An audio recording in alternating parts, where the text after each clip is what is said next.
15 தலைமுறைக்கு பக்கமா மாடு 15 தலைமுறையா மாடு வச்சிருக்கீங்க. மாடு தாங்க எனக்கு வந்து ஒரு பிள்ளைங்க மாதிரி நான் குழந்தை மாதிரி வளர்த்திட்டு இருக்கேன். சரிங்கண்ணா சரி. ஆனா இந்த இப்ப கடை கரெக்டா எங்கண்ணா அமுத்திருக்கீங்க? ஆனா இந்த மாடுங்களே சுழி மாடுங்க இருக்கு, அது நம்ம கடையில இருந்து யாரும் வாங்குவாங்களாண்ணா இல்ல சுழி மாடுகள்லாம் என்ன பண்ணுவீங்கன்னா இப்ப நம்ம கண்ணு நீங்க குடுக்கறதானே எந்த டைம்ல நான் கொடுப்பீங்க, வருஷத்துல எந்த மாசத்துல கொடுப்பீங்க? ஒண்ணு பேஞ்சி கிடக்கும் இல்ல ஒண்ணு பேயாம கிடைக்குதுங்க. அதை பிடிச்சிட்டு போய் 10,000 ரூபாய் செலவானாலும் பரவாயில்ல, திருப்பி அந்த மாதிரி எங்களையே குத்துனாலும் பரவாயில்ல, அந்த ஒரு நாளைக்காக நான் கொண்டு போய் மாட்டை அடைப்போம் அப்படின்னு நாங்க அதை ஒரு பெருமையாக கொண்டாடுவோம். சரி சரி சரி. ஏன்னா இப்ப நம்ம வீரன்னா நம்ம பண்பாட்டிலே கலந்தது. ஆமா, கொலையே நடந்தாலும் கூட அதுக்கு அஞ்சறது இல்லைங்க நாங்க. அது ஒரு பண்பாடு இருக்குங்க. இப்ப கடை கரெக்டா எங்கண்ணா அமுத்திருக்கீங்க? கேடா ஒரு நாளைக்கு கிடைச்சி இப்ப மாடுக்குன்னு பொதுவா இப்ப பிறவி குணமான இல்ல நம்ம வளர்ப்புலையும் மாட்டை மாத்தலாமான குணத்தை. வணக்கம் உறவுகளே, தமிழர்களின் பாரம்பரியத்தையும் பண்பாட்டையும் பாதுகாத்து வரும் அனைத்து சொந்தங்களுக்கும் வணக்கம். அண்ணா வணக்கண்ணே. அண்ணா உங்களை பத்தி அப்படியே ஒரு அறிமுகம் பண்ணிக்கோங்கண்ணே. ஒரு வந்து ஆத்தூருங்களாண்ணே? ஆத்தூர். சரிங்கண்ணே. ஆத்தூருங்க. உங்க பேருங்கண்ணா? என் பேர் திருவண்ணாமலை. திருவண்ணாமலையா? சரி சரி. இப்ப நம்ம கடையில எத்தனை மாடுங்கண்ணா இருக்கும் இப்ப இதுல ஒரு 500 மாடு இருக்கு. 500 உருப்படி இருக்குங்க. 500 உருப்படி. இது எத்தனை பேர் என்ன பாத்துக்கிறீங்க மாடுங்களா? இதுல வந்து பாத்துக்கிறது வந்து ஒரு 4 பேர் பாத்துக்கிறாங்க. 4 பேர் ஒரு 3 பேர் பாத்துக்குவாங்க. சரி. ஒரு நாளைக்கு கடை கிடைக்காம இருக்கும். இல்ல இப்ப இது எந்த ஊர்ல நான் மாடு இப்ப நீங்க வச்சிருக்கீங்க? இப்போ வந்து கொலகாநாத்தத்துல இருக்கு. கொலகாநாத்தத்துல இருக்கு மாடு. சரிங்க. இப்ப இங்க கடை அமுத்திட்டு இருப்பீங்க? ஆமா, கடை அமுத்திக்குவோம். இவ்வளவு நாளைக்கு கடையில இருந்தது, இது இன்னைக்கு வந்து மாடு கடையில இல்ல. சாப்பாடு வந்து கடையில தான் சாப்பிட்டுக்கிறோம். கடையில தான் சாப்பிடுவோம். சரிங்கண்ணா. இப்ப இந்த 4 பேர் 3 பேர் இந்த மாடை இவ்வளவு மாடுகளையும் அமைத்திட முடியுமாண்ணே? பழக்கத்துக்கு கொண்டு வரலாங்க. சரிங்க. ஆனா இப்ப சுத்தியும் பார்த்தாலும் இங்க ஃபுல்லா எல்லாமே சோளக்காடா தான் இருக்குது. எல்லாமே வெள்ளாம அறுவடை ஆகி தான் கிடக்குது. அந்த வெள்ளாம அறுவடை ஆன பிறகு இருந்தா மாடு இங்க வருங்க. சரிங்கண்ணா. அதுக்கப்புறம் நம்ம 6 மாசத்துக்கு நாங்க எங்க ஏரியாவில் மாடு மேய்ச்சிக்குவோம். எங்க நம்ம மேய்ப்பீங்க? 6 மாசத்துக்கு? 6 மாசத்துக்கு இருந்தாலும் ஆத்தூருக்கு இருந்தாலும் எங்க ஊர் நாங்களே அங்கேயே மேய்ச்சிக்குவோம். அங்கேயே மேய்ச்சிக்குவோம். அதுக்கு பிற்பாடு வந்து மாடு நாங்க இங்க ஓட்டிட்டு வருவோம் இங்க. சரிங்கண்ணா. சரி. நம்ம காலைங்க ஜல்லிக்கட்டுலாம் எல்லாமே இருக்குதுங்க. அந்த கால ஜல்லிக்கட்டுக்கு போடலாம். அவுத்து இருக்குங்க. நம்ம இங்க அவுத்த காலைங்க இருக்குங்களா? நம்மள்ட்ட இருக்குங்க. அங்க ஒரு காலை பெரிய காலை ஒண்ணு இருக்குங்க. காக்கால இருக்குங்க. காலை இருக்கு பாருங்க. அங்க ஒரு காலை நிக்குதுங்க, பெரிய காலை. சரிங்கண்ணா. அதுவும் போயிட்டு வருங்க. எல்லாமே ஜல்லி கூடுற காலம் தாங்க அதிகம் இருக்கு. சரிங்கண்ணா. அதே மாதிரி கண்ணுலயே வந்து ஜல்லி கூடுற கண்ணு எல்லாம் பாத்தீங்கன்னா அந்த கண்ணு மாரி எல்லாம் நிறுத்தி விட்டுருவோங்க. அந்த கண்ணு வந்து ஒரு 13 ரூபா 14 ரூபா கண்ணை பொறுத்து விலையை சொல்லி கண்ணு இவ்வளவு கண்ணுல இருந்து. சரிங்கண்ணா. 6 மாச கண்ணுல இருந்து 1 வருஷத்து கண்ணு 2 வருஷத்து கண்ணு எல்லாம் கொடுத்துட்டுருவோங்க. கண்ணு கொடுத்துருவோங்க. சரிங்கண்ணா. சரி. கேட்கற விலைக்கு எந்த பொறுமையான விலைக்கு கேட்டாங்கன்னா 10 ரூபாய்க்கு கூட அந்த சின்ன கண்ணா இருந்தாலும் கொடுத்து விட்டுருவோம் நாங்க. சரிங்கண்ணா. சரிங்கண்ணா. ஆனா இப்ப நம்ம கண்ணு நீங்க கொடுக்கறதானே எந்த டைம்ல நான் கொடுப்பீங்க? வருஷத்துல எந்த மாசத்துல கொடுப்பீங்க? எந்த மாசம்னா அந்த கண்ணுக்கு போடுறதுக்கு அதுக்கு ஒரு 3 மாசத்துக்கு மேல அதுக்கு ஒரு டைம் வச்சிருக்கிறோம். கரெக்டா எந்த மாசத்துல வருஷம் இப்ப ஒரு மாசம் இருக்குங்களா? எந்த மாசத்துல கரெக்டா கொடுப்பீங்க? கரெக்டா கொடுக்கணும்னா மாசி பங்குனிக்குள்ள அதுக்குள்ள கண்டி கொடுத்துருவோம். சரிங்கண்ணா. அதுக்குள்ள கண்டி கொடுத்துருவோம். சரிங்கண்ணா. அது வந்து கண்ணுட்டி வந்து எங்ககிட்ட வந்து ஒரு 6 மாசத்துக்கு நாங்க வச்சிருக்கோம். அதுக்கு பிற்பாடு வந்து கண்ணு கொடுத்துருவோம். சரிங்கண்ணா. அது 1 வருஷத்துக்கு கண்ணா இருந்தாலும் சரி, 3-4 மாசத்துக்கு இருந்தாலும் சரி, அதை வந்து உடனே கண்ணு கொடுத்துருவோம். அந்த கண்ணு கொடுத்து விட்டோம்னா அடுத்த காலை வந்து மாட்டுல பதம் மிதிக்குங்க. அப்போ வந்து மாடு வந்து உடனே எங்களுக்கு மாடு பருவத்துக்கு வந்துருங்க. அப்புறம் 2வது கண்ணு போடுறதுக்கு மாடு சரியா இருக்கும். சரிங்க. இப்போ இதுல எத்தனை பேர் மாடுன்னா இருக்கும்? இதுல வந்து எங்களுக்கு வந்து ஒரு 8-10 பேத்து மாடு இருக்குங்க. 10 பேத்து மாடு இருக்குங்க. சரிங்க. நாங்கெல்லாம் இவங்க ஒப்படைச்சிருவோம். ஒப்படைச்சிட்டு பிற்பாடு இவங்க எல்லாம் பாத்துக்குவாங்க. அப்புறம் வந்து ஆடி மாசத்துக்கு மேல நாங்க எங்க மாட்டை நாங்க சொந்த மாட்டோம் அவங்க ஊருக்கு ஓட்டிட்டு போயிருவோம். சரிங்க. இப்போ இது எத்தனை தலைமுறையா நீங்க இந்த மாடெல்லாம் வச்சிருக்கீங்க? நான் வந்து ஒரு 15 தலைமுறைக்கு பக்கமா மாடு 15 தலைமுறையா மாடு வச்சிருக்கிறாங்க. வழியா வந்திருக்கிறேன். எங்க தாத்தாவுக்கு தாத்தா இந்த மாடை வச்சுதான் என்னை காப்பாத்துதுங்க. இந்த மாடு தாங்க என்னை காப்பாத்துதுங்க. காட்டுல விவசாயம் பண்ணாலும் சில விவசாயத்துல வந்து ஒரு பயிர் வருதுங்க, வராம போயிருதுங்க. மழை இல்லாம போயிருதுங்க. ஒண்ணு பேயாம கிடைக்குதுங்க. இந்த மாடு இருக்கிறதுனால எனக்கு என்ன பயனுன்னா ஏதோ வருஷத்துல வந்து ஏதோ ஒரு 60,000-70,000 கை கிடைக்காம எனக்கு வந்து செலவுக்கு வந்து பயன்படுத்தி கொடுத்துருதுங்க. ஏன்னா இப்ப இருக்கலாம் நிறைய பேர் எல்லாம் மாடெல்லாம் இப்ப கடை மாடு வச்சிருக்கீங்களா, நிறைய பேர் ஓட்டி மேய்க்கணும்னா நிறைய பேர் வித்துட்டு போறாங்க.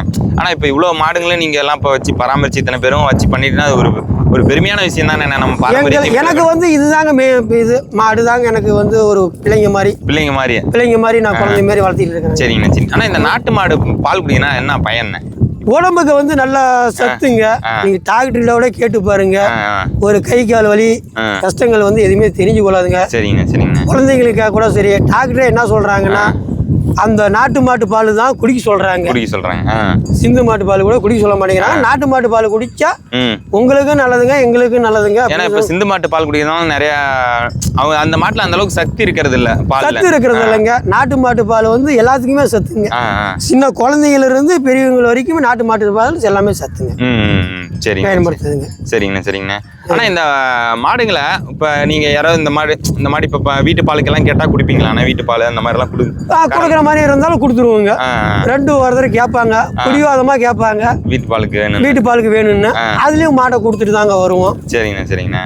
அவங்க சொல்லி சரி நல்லா இருக்கட்டும்பா அப்படின்னு சொல்லி சில பேர் கேட்பாங்க. அதுலயும் ஒரு மாடு கொடுத்துட்டு தாங்க வருவோம், கொடுப்பாங்க. சரிங்கண்ணா. இப்ப இங்க நம்ம மாடுங்களா எந்த ஏரியா ஆளுங்களா வந்து விரும்பி வந்து எடுக்கிறாங்க? நம்ம ஏரியா ஆளுங்களா இப்ப எந்தெந்த மாவட்டத்துல இருந்து நம்ம மாடுங்களை விரும்பி வந்து எடுத்துட்டு போறாங்க? இங்க நம்ம ஏரியாவில் வந்து மாடு வந்து எடுக்கிறது வந்து நம்ம ஏரியாவுலயே ஆத்தூருக்குள்ளேயே மாடு எல்லாம் எடுத்துக்கிறாங்க. அங்கேயே எடுத்துக்கிறாங்க. இங்க வெளியில வந்து மாட்டை கேட்கறாங்க. அந்த அளவுக்கு மாடு நம்ம கிட்ட வர்றது இல்லைங்க. கண்ணு பூரா அங்கேயே கொடுத்து போறாங்க. சரிங்க. அப்ப அதுக்கு மேல வர கண்ணு தாங்க, ஒரு கண்ணு 2 கண்ணு தாங்க இங்க வரும். அந்த ஒரு கண்ணு 2 கண்ணு வர கண்ணு இவங்க வச்சுக்கிறாங்க. அந்த ஒரு கண்ணு 2 கண்ணுனா இவங்க மாடு மேய்க்கிறவங்களே பார்த்து இந்த கண்ணு எனக்கு பிடிச்சிக்கிச்சு, இந்த கண்ணு தான் எனக்கு வேணும் அப்படின்னு சொன்னாங்கன்னா இந்த கண்ணு அவங்க கிட்டே நாங்கள் கொடுத்துருவோங்க. சரிங்க சரி. சரி என்ன பண்றது, நம்ம கிட்ட இவ்வளவு தூரம் வந்து பழகுறாங்களா பிடிக்கிறாங்களா, இந்த கண்ணு எனக்கு கொடுத்துதான் ஆகணும் அப்படின்னு சொல்லலாம். அந்த கண்ணு இவங்க கிட்ட கொடுத்துருவாங்க. ஆனா இந்த மாடுங்களே சுழி மாடுங்க இருக்கு, அது நம்ம கடையில இருந்து யாரும் வாங்குவாங்களா? இல்ல சுழி மாடுங்கள்லாம் என்ன பண்ணீங்கன்னு? சுழி மாடு 1 மாடு 2 மாடு இருக்கிற மாடு இருக்குங்க. அப்படியே தேவையான நம்ம மாட்டுல பிறக்கிறது நமக்கு ஆகுங்க. வாங்கிட்டு போறவங்களுக்கு வந்து சுழி மாடு ஆகாதுன்னு சொல்லுவாங்க. இப்ப இத்தனை மாடுங்க இருக்கும்போது சுழி ஒண்ணும் பெருசா எதுவும் பண்ணா நமக்கு வந்து எதுவுமே பண்ணாதீங்க. நம்ம மாட்டுல பிறக்கிறது நமக்கு வந்து சுழி பண்ணாதுங்க. சரிங்க. வாங்கிட்டு போறாங்க ஆகாதுன்னு சொல்லுவாங்க. அது மாடு சுழி மாடு அதிகமா இருந்தானா நாங்க கொடுக்கறது வந்து விலை கம்மி விலைக்கு கொடுத்துருவீங்க. கம்மி விலைக்கு கொடுத்துருவோங்க. சரிங்க. நல்ல கண்ணா இருக்கிறத மட்டும் காலை ஜல்லிக்கட்டுக்கு பிடிச்சிட்டு போயிருவாங்க. சரிங்க. ஆனா இப்ப நம்ம கடையில இருந்து போன காளைங்களே நல்ல நேமான காளைங்க இருக்குங்க. அது எங்கங்கண்ணா உங்களுக்கு தெரிஞ்சது அப்படியே சொல்லுங்கண்ணே. இங்க தம்மம்பட்டி வரைக்கும் எல்லாம் கொடுத்துருக்குறேங்க காலை. தம்மம்பட்டி போயிருக்குதுங்க, புலிபுரமும் போயிருக்குதுங்க காலை. சரிங்கண்ணா சரிங்கண்ணா. காலை வந்து 50 ரூபாய்க்கு கொடுக்குறாங்க. நாங்க அவங்க வந்து விற்கிறத வந்து டபுளுக்கு டபுளா 1 ரூபா வரைக்கும் காலை ஏதோ வாடியில ஏதோ நல்லா விளையாண்டு காலை வந்து வாடியில நல்லா விளையாடுது அப்படின்னு சொல்லக்குள்ள வந்து அவங்க டபுளுக்கு டபுளா வைக்கிறாங்க. இப்ப கிடக்காலைங்க பொதுவா வாடியில எந்த மாதிரி பண்ணுன ஒரு சில கிடக்காலைங்க விளையாடும், ஒரு சில காளைங்களை வந்து நல்லா ஆளை பாயுங்க, சில காளைங்களை ஆளை பாயாம சல்லுன்னு வெளியே வருங்க. அது கண்ணு சில மாடுங்க எப்படி அவங்க கேட்கறாங்களோ அது மாதிரி மாடு இருக்குதுங்க. சரி. ஆனா இப்ப இந்த மாடுங்களா இப்ப ஒரு சில பேர் சொல்லுவாங்க ட்ரைனிங் பண்ணி தான் மாடை இந்த அளவுக்கு ரெடி பண்ணிருக்காங்க அந்த மாதிரி சொல்லுவாங்க. இப்ப மாடு பொதுவா இப்ப பிறவி குணமான இல்ல நம்ம வளர்ப்புலயும் மாத்தலாமா குணத்தை அப்படிலாம் மாத்த மாத்ததான் முடியாதுங்க. சில மாடு நல்லா நின்று பாயுங்க, சில மாடு போக்குல ஓடுங்க. அதோட பிறவி குணம் தான், அதோட குணம் தாங்க மாட்டுக்கு. சரிங்கண்ணா. இந்த மாட்டுல போறது கண்ணு இந்த கண்ணு நல்ல கண்ணா இருக்கும், இந்த கண்ணு நல்ல கண்ணா இருக்குன்னு தெரியுங்க, எங்களுக்கு தெரியுங்க. கண்ணு சொல்லி கொடுப்பாங்க. சரி சரிங்கண்ணா. கண்ணு வளர்றத பார்த்தீங்கன்னா அவங்க கண்ணை பார்த்தீங்கன்னா மாடை கண்ணை பிடிச்சுக்குவாங்க. இப்ப கண்ணு எடுக்குன்னா இப்ப அதோட தாயையும் பார்ப்பாங்க, தகப்பனையும் பார்த்தா எடுப்பாங்க. தாய் பார்த்தாவே தெரிஞ்சுங்க.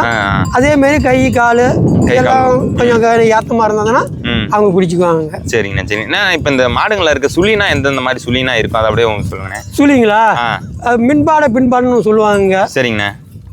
அதே மாதிரி நெத்தியில சுழி இருந்ததுன்னா நெத்தியில வந்து 2 சுழி இருந்ததுன்னா இங்க ஒரு சுழி இருக்குங்க, இங்க ஒரு சுழி இருக்குங்க, இங்க ஒரு சுழி இருக்குங்க. அது கொடமேல இடின்னு சொல்லுவாங்க. கொடமேல இடின்னு சொல்லக்குள்ள வந்து நமக்கு வந்து வீட்டுல நம்ம பிடிச்சி போய் கட்டக்குள்ள அவங்களுக்கு வந்து கஷ்டங்கள் அதிகமாகும் வீட்டுல வந்து. சரிங்கண்ணா. அது வந்து அவ்வளவு சீக்கிரம் பிடிச்சிட்டு போக மாட்டாங்க. இருந்தாலும் நாங்க வந்து அது மாரி அவ்வளவு கொடுக்க மாட்டோம். அதனால எங்க கிட்ட இருந்ததுன்னா எங்களுக்கு எந்த பிரச்சனையும் கிடையாதுங்க. சரிங்க. ஆனா இப்ப இந்த ஜல்லிக்கட்டு இப்ப நிறைய பேர் இந்த போராடி மீட் எடுத்தாங்க. அதுக்கு முன்னாடி இப்ப ஜல்லிக்கட்டுல நிறைய பேர் இந்த மெரினால அங்கங்க தமிழ்நாடே சொல்ல போனா உலகெங்குமே ஜல்லிக்கட்டுக்கோசரம் போராடினாங்க. பாரம்பரிய வீர விளையாட்டு வேணும், இந்த பீட்டாக்காரங்க தடை பண்ணாங்க. அதுக்கு அவங்களுக்கு எல்லாம் என்னென்ன நீங்க சொல்ல விரும்புறீங்க? நிறைய பேர் எங்களுக்கு ஜல்லிக்கட்டு நாங்க நடத்தி ஆகணும், அவங்க வந்து எங்களை மாடு கொலை செய்யுதுன்னு அவங்க சொல்றாங்க. எங்களுக்கு வந்து ஒரு நாளைக்கு இருந்தாலும் ஒரு ஆசைக்காக நாங்க ஒரு காளைக்கு பிடிச்சிட்டு போனா எங்களுக்கு வந்து 10,000 ரூபாய் செலவாகுதுங்க. ஆமா, ஒரு நாளைக்கு இங்க இருந்து வாடிக்கை ஏத்துனா 10,000 ரூபாய் செலவாகுதுங்க. அதுக்கு 4-5 பேர் வேணுங்க, 10 பேர் வேணுங்க. அதை பிடிச்சிட்டு போய் 10,000 ரூபா செலவானாலும் பரவாயில்ல, திருப்பி அந்த மாதிரி எங்களையே குத்துனாலும் பரவாயில்ல, அந்த ஒரு நாளைக்காக நான் கொண்டு போய் மாட்டை அடைக்கணும் அப்படின்னு நாங்கள் அதை ஒரு பெருமையாக கொண்டாடுவோம். சரி சரி சரி. ஏன்னா இப்போ நம்ம வீரன்னா நம்ம பண்பாட்டிலே கலந்தது. ஆமாம், கொலையே நடந்தாலும் கூட அதுக்கு அஞ்சறது இல்லைங்க நாங்கள். அது ஒரு பண்பாடு இருக்குங்க. பாப்பா சீக்கிரம் வாருங்க, நான் மாட்டு மறிச்சுட்டு வரேன், சீக்கிரமா நீ வரேன்ட்டு என்னை 1 மணிக்கெல்லாம் ஏற்றுறேன்னா நான் காலைல ஊருக்கு போகிறதில்ல.